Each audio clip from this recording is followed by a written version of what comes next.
Welcome to the Sagebrush Trail. Stories of the West, from the frontier to the Yukon. I'm Mardell, reading Delilah of the Snows by Harold Winlon.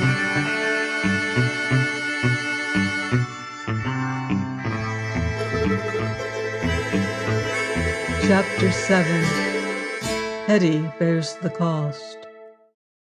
It was towards the end of the arduous day, and Ingleby was glad of the respite the breakage of a chain cargo sling afforded him. The white side of a big Empress liner towered above the open-fronted shed, and a string of boxcars stood waiting outside the sliding doors behind him. A swarm of men in blue jean were hurrying across the wharf behind clattering trucks laden with the produce of China and Japan, for the liner had been delayed a trifle by bad weather, and the tea and silk and sugar were wanted in the east. Already a great freight locomotive was waiting on the sidetrack, and as Ingleby knew, the long train must be got away before the Atlantic Express went out that evening. He had been promoted to a post of subordinate authority a few weeks earlier, and both he and Ledger were, in the meanwhile, at least contented with their lot, for the great railway company treated its servants liberally. There was, however, nothing that he could do for a minute or two, and he leaned against a tier of silk bales with a bundle of dispatch labels and a slip of paper in his hand, while Ledger sat upon the trunk behind him.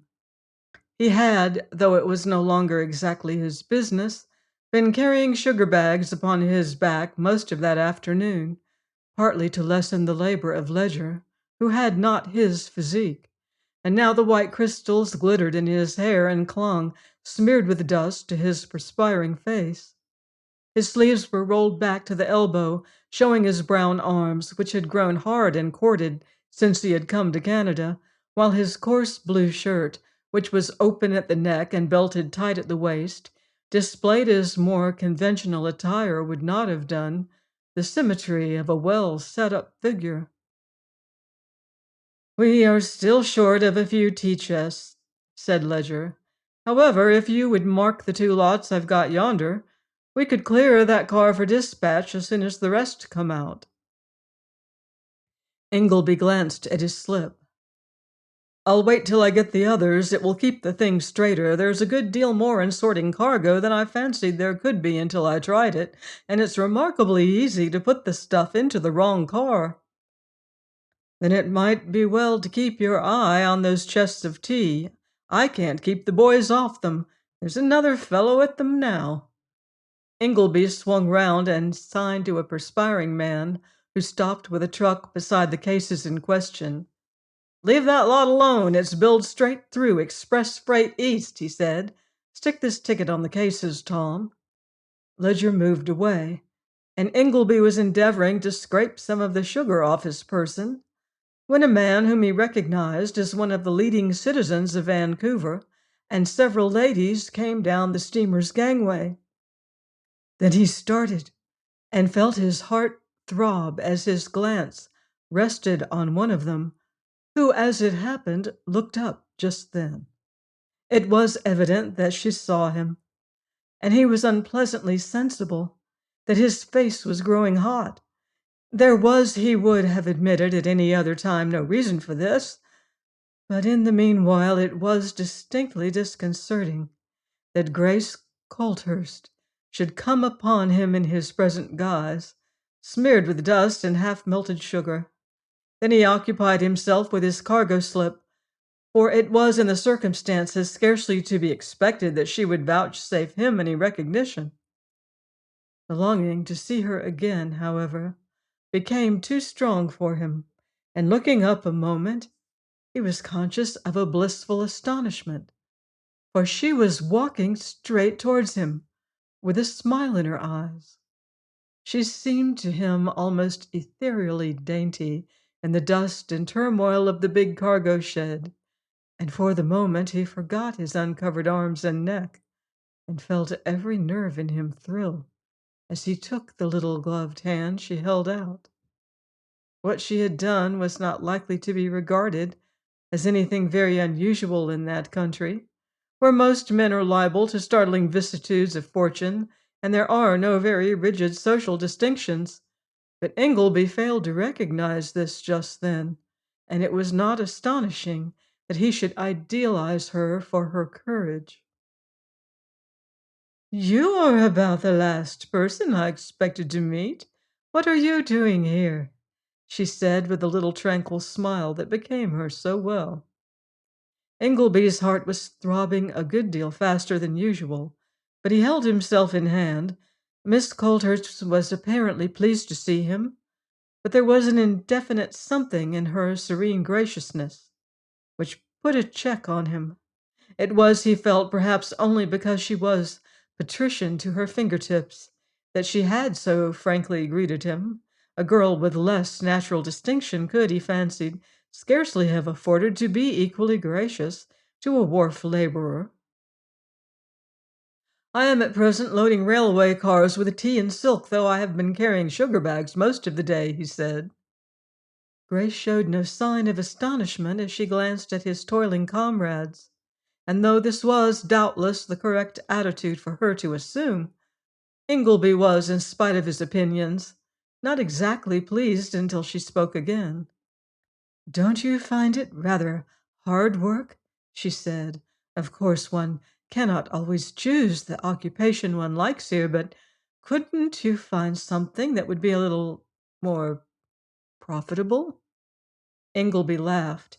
"I'm afraid I can't," he said. "In this city, the one passport to advancement appears to be the ability to play in the band, and I was, unfortunately, never particularly musical. Still, there is no reason why I should trouble you with my affairs. I wonder if I might venture to ask how you came to be here?" "It is quite simple. Major Colthurst was appointed gold commissioner in one of the mining districts, and I came out with him, but he has been sent to an especially desolate post in the northern ranges, and I am staying with friends in the city for a week or two. Then I'm going to join him." She stopped a moment and then looked at him reflectively. "Why don't you go north and try your fortune at prospecting, too? They have been finding a good deal of gold lately in the Green River country where my father is." It had seemed to Ingleby almost unnatural that he should be so quietly discussing his affairs with the girl he had last seen nearly 6,000 miles away. This was not the kind of meeting he would have anticipated, but as she made the suggestion, a little thrill once more ran through him, for he had heard that the district in question was a great desolation, and it almost seemed that she desired his company. However, he shook off the notion as untenable. There would be, he knew, a distinction between a placer miner and the gold commissioner's daughter, even in that land of rock and snow. "I have thought of it," he said. "Some day I may go, but it is at the far end of the province, and for one who works on a steamboat wharf, the getting there is a risky venture. I don't suppose everybody finds gold." "I'm afraid they don't, and the cost of transporting provisions is a serious matter to those who fail. In fact, some of them have been giving my father trouble. They appear to lay the blame of everything on the mining regulations." She stopped and glanced at him with a little smile. "From what I remember of your views, you would no doubt be inclined to agree with them." Ingleby laughed, though it was pleasant to be told that she remembered anything he had said. "I really fancy I have learned a little sense in Canada, and I am not going to inflict my crude notions upon you again. Still, there is a question I should like to ask. Did Mr. Esmond of Holtcar recover?" Grace noticed the sudden intentness of his tone and looked at him curiously. "Of course. In fact, he got better in a week or two, and I think he behaved very generously. The police could not induce him to give them any information about the men who injured him." Ingleby started, and the girl saw the relief in his face. "I wonder," he said, "if you ever heard who they were supposed to be?" Grace turned a trifle and gazed at him steadily. though there was now a little flash in her eyes. You, she said with incisive coldness, were one of them. Ingleby grew hot under her gaze, for he felt that all the pride and prejudices of her station were arrayed against him. You will remember the form of my question. I was supposed to be one of them, but that was all, he said. Grace's face softened, and she glanced at her companions, who, after waiting a little while, were just leaving the shed. Of course, she said. I should have known it was absurd to fancy that you could do anything of that kind. I am afraid I have kept you, said Ingleby. Perhaps I should not have abused your kindness by letting you stop at all, but the desire to see you was too strong for me. I wonder whether even you would have dared to do as much had it been in England. There was a faint flush in the girl's cheek, but she smiled as she held out her hand. I scarcely think we need to go into that, and I can't keep the others waiting any longer, she said. Perhaps I shall meet you in the Green River country. She swept away with a soft swish of dainty garments, and Ingleby, whose face grew curiously intent as he watched her, climbed the slanting gangway to the deck of the liner when she disappeared. From there he could see the white tops of the ranges gleaming ethereally as they stretched back mountain behind mountain towards the lonely north. The Green River country lay far beyond them, and there were leagues of tangled forest and thundering rivers to be crossed. But that day the untrodden snow he gazed upon seemed to beckon him, and a sudden longing to set out upon the long trail grew almost irresistible. There was gold in the wilderness, and with enough of it, a man might aspire to anything, even the hand of a crown commissioner's daughter. Then the winch beside him clattered, and he shook off the fancies as a fresh stream of bales and cases slid down the gangway. Whatever the future might have in store, there were several more hours of arduous work in front of him then.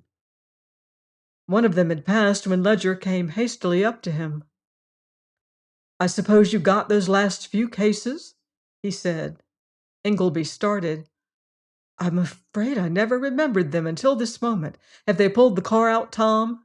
It's not there anyway. I fancied you had made the lot up. Somebody has put those cases in.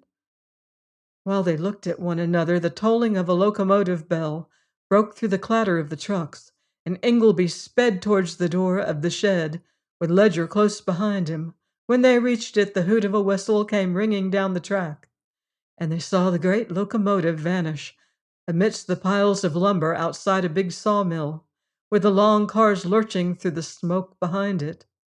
Ingleby said nothing then, but turned back into the shed with his lips set, and questioned several men before he looked at Ledger.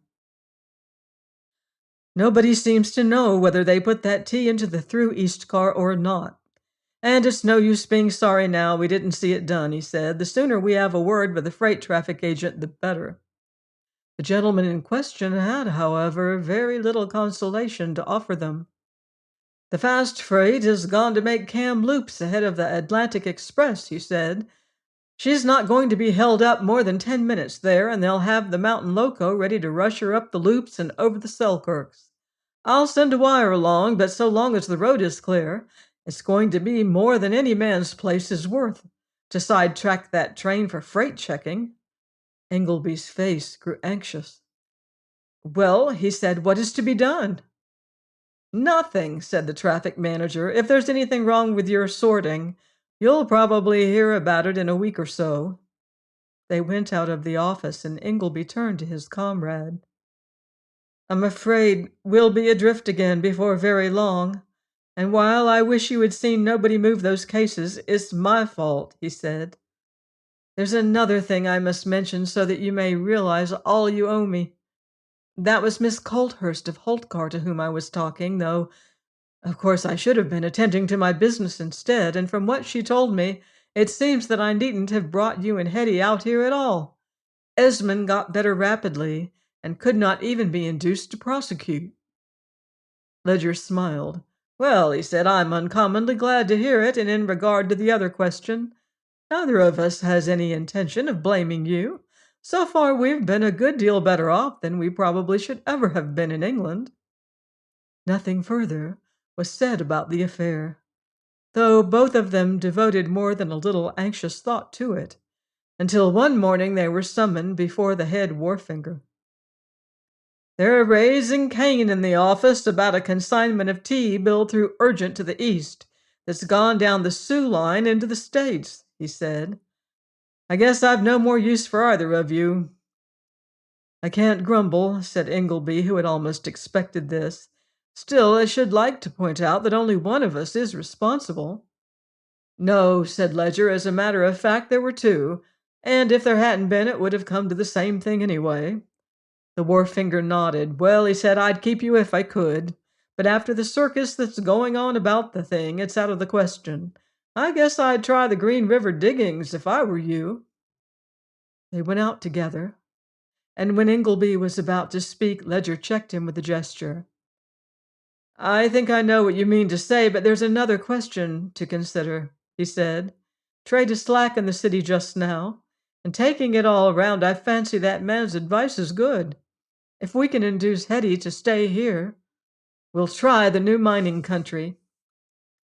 In different circumstances, Ingleby would have been exultant at the prospect, but as it was, he recognized his responsibility.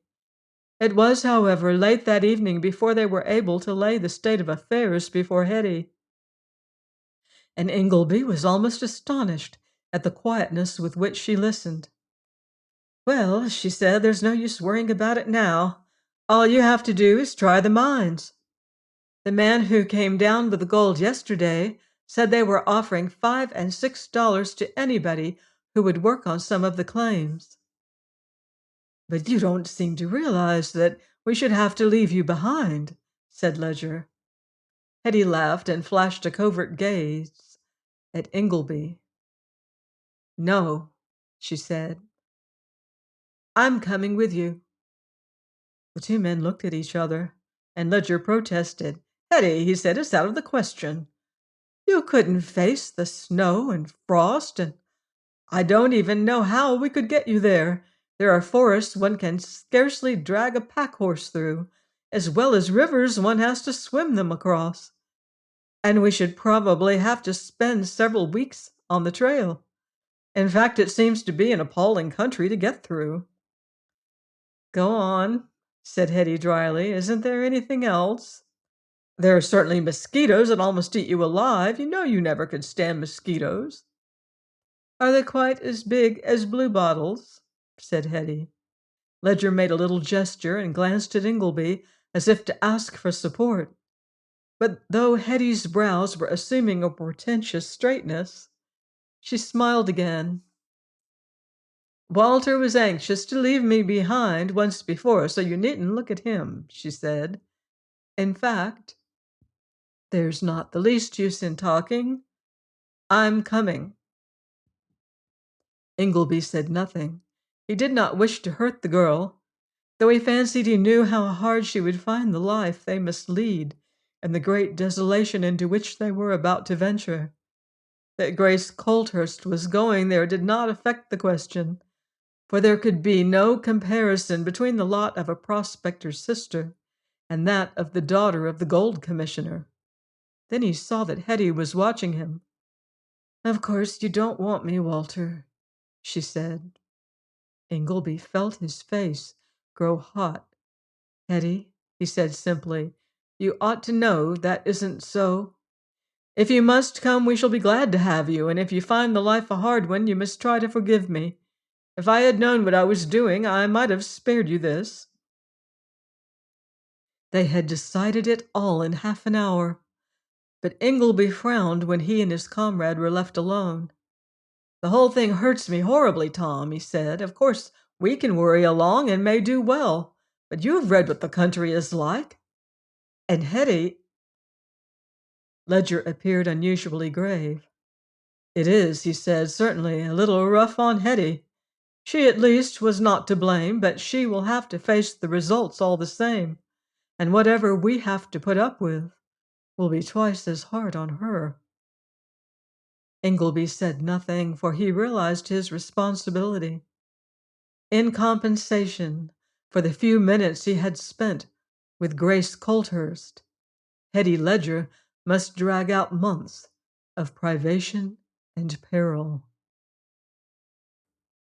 Join me next time on the Sagebrush Trail for more exciting Western adventure in Delilah of the Snows by Harold Binloss.